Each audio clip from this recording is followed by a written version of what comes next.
ሀገራችን ኢትዮጵያም ሆነ የከተማችን አዲስ አበባ የወደፊት እጣ ፋንታ የሚቀረጸው በወጣቶች የጋራ ራዕይ፣ የጋራ ጉልበትና መሪነት ነው።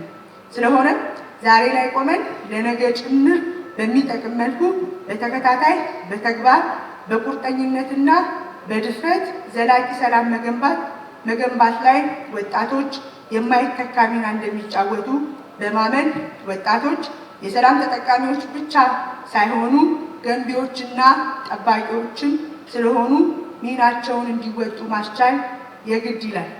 ሀገራዊ አንድነትና ውህደትን ለማሳደግ የሀገር ፍቅርና ሀገር ወዳድነትን፣ ሰላማዊ አብሮ መኖርና ማህበራዊ ትስስርን ለማጎልበት ወጣቶች በሀገራቸው ሰላም ልማት ላይ የበኩላቸውን አስተዋጽኦ እንዲያበረክቱና በብቃት ጎልብተው ለማህበረሰባቸው አባላት ኃላፊነታቸውን የሚሰማቸው እንዲሆኑ የሁሉም መሰረት በሆነው ዘላቂ ሰላም ግንባታ ላይ መነጋገር እጅግ አስፈላጊ ነው።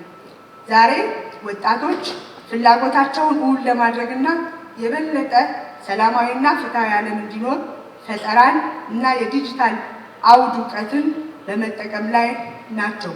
በከተማችን ብዙ ወጣቶች ጥበባዊ ተሰጧቸውን በመጠቀም የጋራ አብሮነትና የወንድማማችነትና የእህትማማችነት መልእክት እያስተላለፉ በተጨባጭ ተግባር የሰላም አምባሳደር ሆነው